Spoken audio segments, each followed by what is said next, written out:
ঈদের পরের আনন্দ, আমাদের একটি অন্যরকম আয়োজন, এক টুকরো স্মৃতি।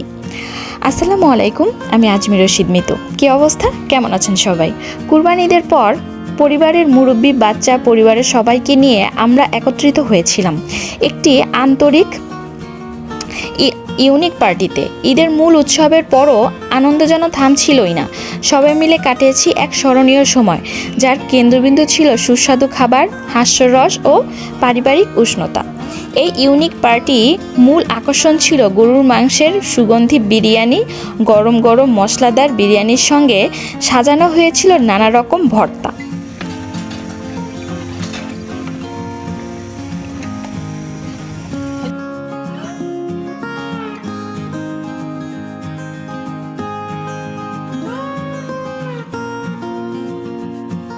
রান্না করছি সুস্বাদু বিরিয়ানি।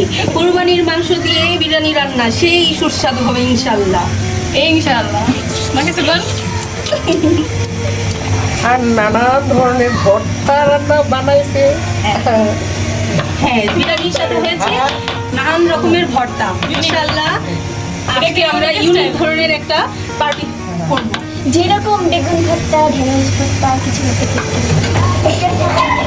চিংড়ি মাছ ভর্তা, বেগুন ভর্তা, নানান ভ্যারাইটিস, আলু ভর্তা, ঢেঁড়স ভর্তা, আর আরো অনেক রকম। সাথে আছে করলা ভাজি বিরিয়ানির সাথে, ইউনিক।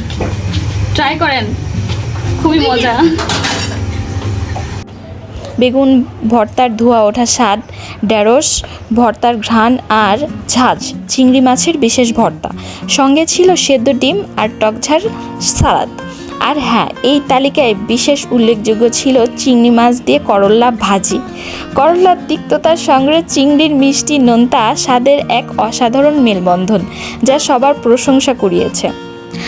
আর খাবারের সঙ্গে ছিল ঠান্ডা কোক। কথার ফাঁকে এক চুমুক যেন উৎসবের স্বাদকে আরও বাড়িয়ে দিয়েছিল। পুরো সময়টা জুড়ে চলছে গল্প, হাসাহাসি আর পারিবারিক বন্ডিং।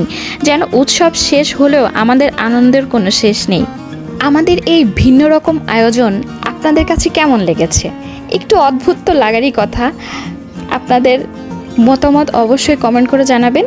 আর ভিডিওটি ভালো লাগলে অবশ্যই একটি লাইক দিবেন এবং আমাদের চ্যানেলটি সাবস্ক্রাইব করবেন। আজকের মতো এই পর্যন্তই। যে যেখানে আছেন ভালো থাকবেন, আমাদের জন্য দোয়া করবেন। আল্লাহ হাফেজ।